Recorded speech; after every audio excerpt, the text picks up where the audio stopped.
Oh, folks, how y'all doing today? Well, folks, you know, it gets really rough being correct about the fact that these political hacks in the Anglosphere, not just America, but any place where we speak English natively, it's almost always the same con every time. There's two basic shines that the system throws at you. They'll either, if they don't want you to have any kind of enthusiasm, they're trying to keep you dullards, right? They'll throw out two nabob nobodies, and you'll pick the one that you don't think is going to rape you as well as rob you, right? Okay? I mean, that's exactly what it comes down to. Candidate A, the candidate B's base, they're going to steal their stuff. Candidate B is, all right, and this is how you pick because it's some kind of tribal warfare that we're not supposed to call tribal warfare, right? These voting systems in the West. And they really are tribal warfare, right? I don't mean just organic ethnic tribes. I mean, they divide people into artificial civic tribes that then have large groups of natural, organic, biological tribes in them, and those tribes war. Oh, Jesus, right? But the other one they like to do every once in a while is the Ronnie Reagan big hero, Margaret Thatcher big hero, Donald Trump big hero, right? There was one in Australia not too long ago too. A guy who was going to really bring the Australians some cool stuff. I remember about 10 years ago, and he just turned out to be a complete duddy fuddy. The exact like Ronald Reagan the clone or Margaret Thatcher as a man. You know, okay, and that just this is a repetitive thing. When you get to be 45, 50, this is you see this pattern. And it isn't that I don't want these politicians to do what they say they're going to do. Yeah, I want America great again in the sense that I want American industry rebuilt. I want these crazy, on the one hand, the absolutely insane regulations that stop commerce done, but better regulation of things like environmental destruction because those don't exist. We have misregulation terribly and a lot of other things. I want these illegals gone. I would like for Americans to be first in America. Hey, and Britons to be first in Britain, and Canadians in Canada, and Australians, and Germans in Germany, and so forth, right?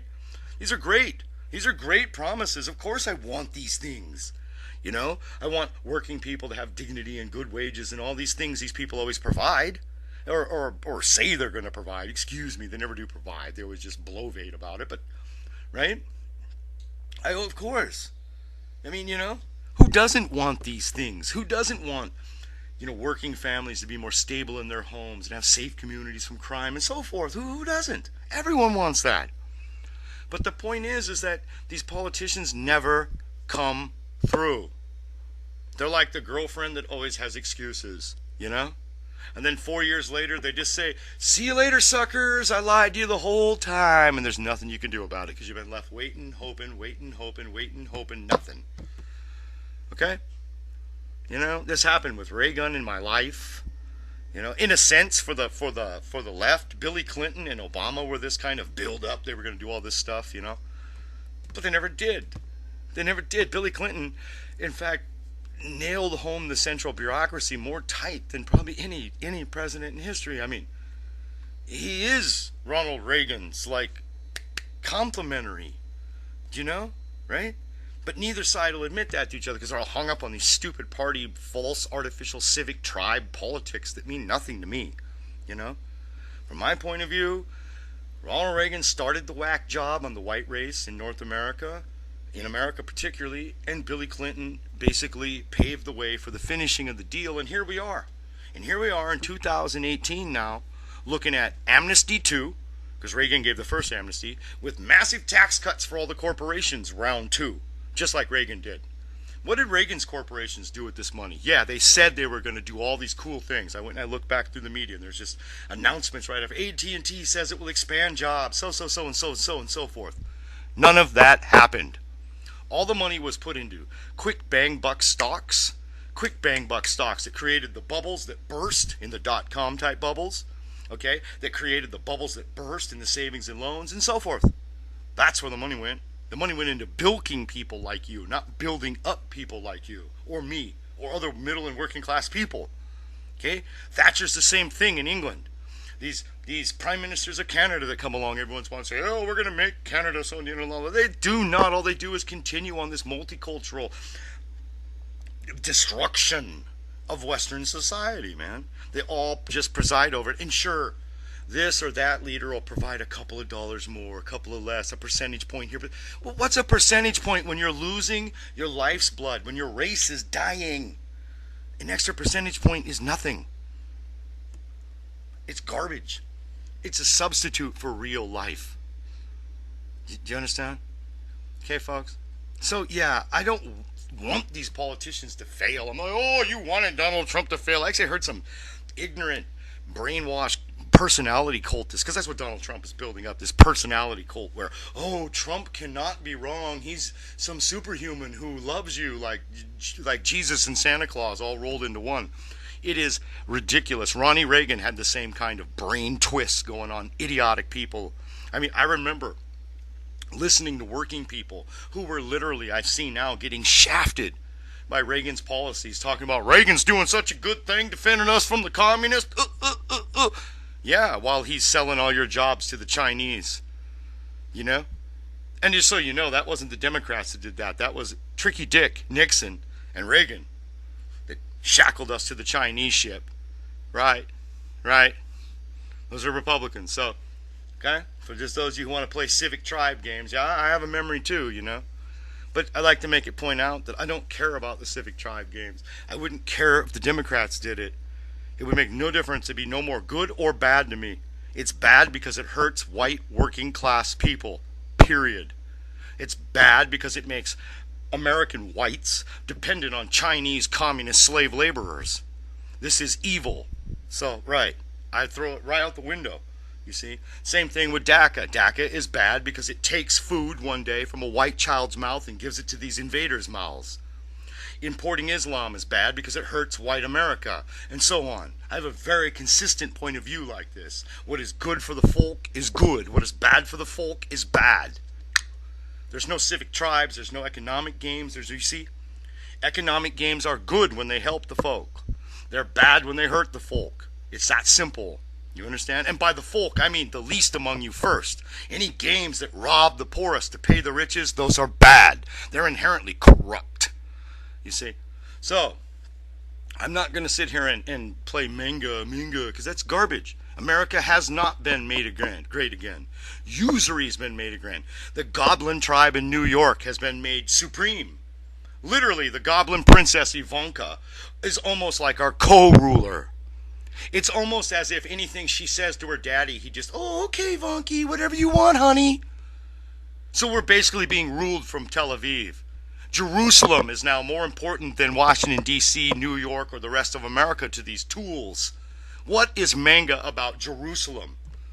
What puts America first about Jerusalem? For that matter, what puts Britain first about caring about Jerusalem or the Middle East or any of these other things that aren't in Britain or Canada or Australia or any of these other white countries? Germany or the EU or even Russia? You know, what is first? If we're going to say, we believe in America first, does anybody remember that? We believe in America first. Well, that means putting us first, our interests first, our jobs. It doesn't mean not caring about anyone else. No, that's stupid. That's like a childish way to interpret it. But it does mean that things like the capital of Israel are secondary, if even important at all. Because there's nothing great about moving to Jerusalem for America. Nothing.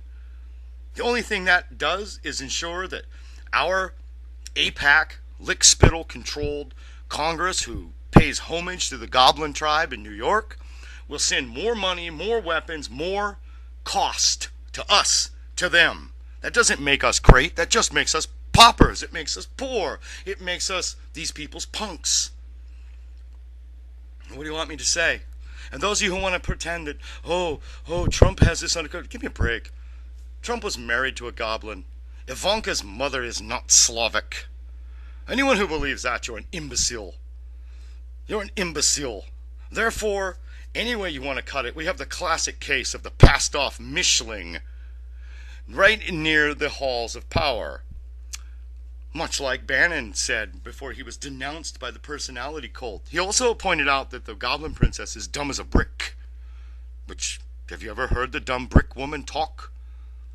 Now, what about $5 a day, which is what you've got out of these tax cuts, an amnesty that's coming in the pipe, all of this multicultural bootlicking to Martin Luther King that the Trump administration does, and really the bootlicking to diversity that every administration does in the Anglo world, whether it's in Canada again or the UK, okay? Or Merkel in Germany. You can't get enough diversity boot into her mouth for her to lick. There isn't enough boot for her to lick on, Okay? Theresa May is another one of those servile. But the Trump people are just as servile in the end. We have to hear constantly about, African Americans ish, African Americans yet. Who cares? Who cares? My fact is this: African Americans should shut up and be grateful they're not living in West Africa. End of goddamn story. If you don't like it here, go back to goddamn Angola and shut your mouth. See how simple that is?